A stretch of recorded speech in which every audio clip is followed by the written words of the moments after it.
Welcome to a brand new beginning, you sorry shit. Dead as hell. Bam. Boom. Bop. They talk about my weapons. Yo, but questo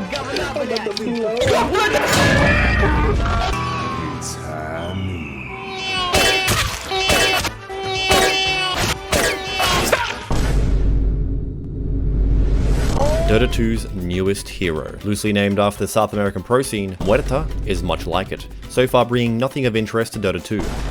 Very sorry to my South American fans, I just had a heated Dota 2 moment. Muerta's release was a bit of a flop.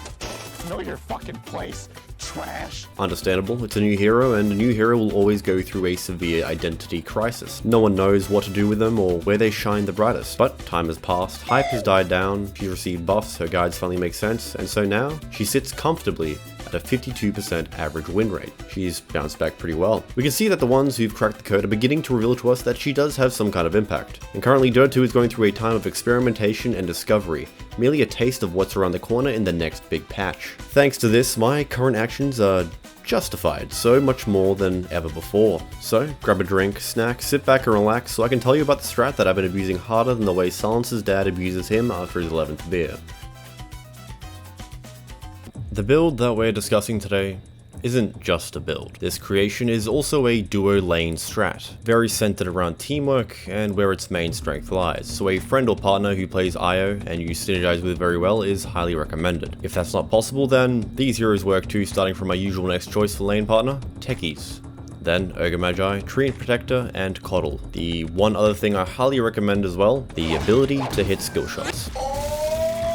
If you have these things, great, let's continue. Pick Muerta and decide with your buddy which support to play in the lane. This video, I'll mainly be talking about Io's place in the strategy though. Starting items, start with Tango's Quelling Blade, Blightstone and Branches. Q a Wraithband, Magic Wand, Falcon Blade, and Power Treads. Take Q level 1 and start farming as usual. Muerta can painfully dominate the laning phase so long as you ensure you're farming as close as possible to your tower for the first 3 minutes, so you can take full advantage of your Q. With a competent enough Io, Techies, or Treant player, you'll be able to score some easy early kills or put an ungodly amount of harass against your opponents. Continue to farm until you've got some levels under your belt and or have purchased your Falcon Blade, Wand, and Treads. Once you and your Io got some levels and early game necessities, you can begin playing a lot more aggressively with your Q and W to secure the lane in your favor. If you did manage to push the creeps all the way into their tower, don't worry too much. Just back up and if possible, stack the small and big camp and farm those immediately with your Io. Your passive and Io's overcharge will make quick work with them, and if you have yet to level up your passive, your abilities will still work really well to farm those camps. Speaking of Io's overcharge, this ability is going to be the true game changer in this strategy, essentially setting how fast you farm, push and kill into overdrive, and it helps immensely with your survivability. So once you and your Io hit level 6, just be aware that Io does not have to level relocate straight away. Instead, Io can and should continue leveling Tether and Overcharge to further strengthen you until maybe level 7 or 8. If you and Io are confident enough, then level up relocate at level 6 if you feel you are prepared to try and win the early game, but you and Io should decide carefully which fights and ganks to commit to and when.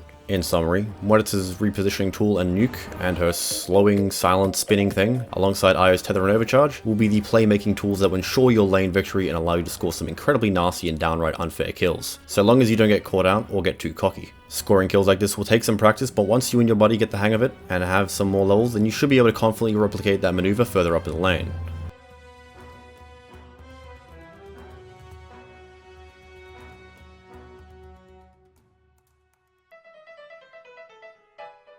.33 MJK reporting in. Obviously, I'm very late with this video. So late, in fact. Things have changed, but only slightly. I played a few more games in this new patch with the build to see if any adjustments were needed, but all is still in order, and this build is in the clear for 7.33, so keep that in mind. Anyway, back to it. Assuming all has gone well, we'll be rapidly approaching the fun part of this build. But very quickly, let's discuss the heat we are currently packing. Falcon Blade. It's a nice package for Muerta once it's up, providing extra damage, meat, and mana regen. This item pads your important stats for such a cheap price, so it shouldn't be overlooked. And Wraithband? Wraithband. Who doesn't love it? Anyway, that's about it. Let's discuss the elephant in the room. You probably noticed it already. Yes, that item you saw, it's a core item. And the next item we want to start farming for, Desolator.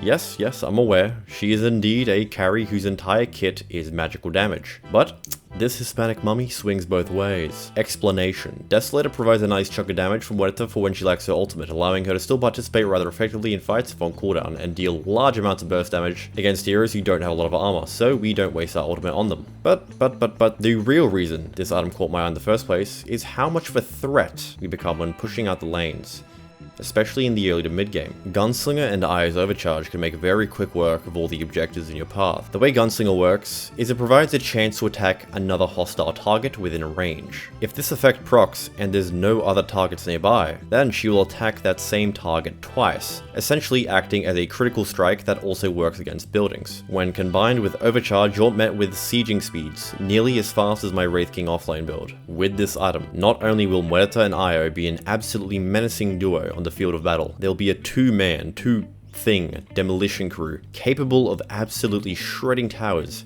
into thinly sliced ancient stones with little effort. Now with that being said, even without a Desolator, Io and Muerta are still extremely dangerous to towers regardless thanks to those abilities, so take full advantage. At this point, you want to take down the opposing tier 1 tower and begin jumping between the lane and jungle so you can keep farming up that Desolator. Once Desolator is completed, you may begin split pushing, fighting, or if you feel the need to, continue farming. Oh my god, bro. Oh, hell no, man. What the fuck? But just make sure you actually take full advantage of the damage you currently have at your disposal, because the clock has already begun ticking. While you raise some hell with your Io, it's time we discuss the rest of our core items in full detail. Whilst our reign of terror continues, let's start working towards the components of Hurricane Pike, Dragon Lance, and Force Staff. You will decide which component you need more in that current point in time. Really quickly, Hurricane Pike is the simple solution for one very simple problem Muerta suffers from: mobility. Her lack of mobility, coupled with a rather average movement speed and squishy health pool, makes her not very hard to kill. And of course, as I said before, our Io solves those problems. But we can't rely on someone else to magically fix all of our problems. Life isn't fair, so grow some balls, because the only person that can help you is you. This item will give us some form of escape or mobility, and it works very well with Desolator, allowing us to siege and fight from much safer distances, and providing a nice boost to our stats all around. Pick up one of the two components, and we'll finish it after our next item, Assault Cuirass. I know, I never cease to amaze you, my lovely viewers. Assault Cuirass is the next big piece that we will need to further boost our survivability and overall damage per second by further reducing the armor of units and structures by another 5 points. Once this item is obtained, finish your Hurricane Pike and immediately set out on finishing the game with your team. Right now, you should be in a really good position, so take full advantage to end the game sooner rather than later. But if it just so happens you're unable to, or you have a lot more gold than you know what to do with, I guess it's time we start discussing what you can do in the far late game and what situational extensions you could obtain. By following my builds, you understandably may not achieve the results you so desire. I'm no messiah, I'm a false prophet, and so I don't apologize for your skill issue. The first very obvious answer to whatever your problems are is Black King Bar. Entirely self-explanatory, especially considering this hero turns ethereal when she presses her ultimate, and regardless of it, this item will probably help with 70% of whatever problems you might have. But if a lack of damage is more your issue, Daedalus is a juicy item that can skyrocket Muerta's damage by an ungodly amount. This item will increase the power of your ultimate tenfold and help you deal considerable amounts of damage even on cooldown. A win-win item so long as you get to live long enough to use it. With that being said, if you go the Daedalus route, I highly implore you to pick up Manta Style. Manta is an item that hits 2 birds with 1 stone and is the perfect item to round off your build, providing you with not just a dispel but potential for ridiculously large amounts of damage when used in conjunction with your ultimate and Daedalus. Next up, Mjolnir. Pretty good. Eye of Skadi adds a decent amount of stats all around, including more health and mana to work with. The slow will help keep your opponents in range, and lastly, it'll help you ensure you are making the most of your damage against tankier opponents with larger health pools. Now, if this build sounds like your cup of tea to make 9 other people upset with your actions, great. Get out there and grief your team. Have a good one.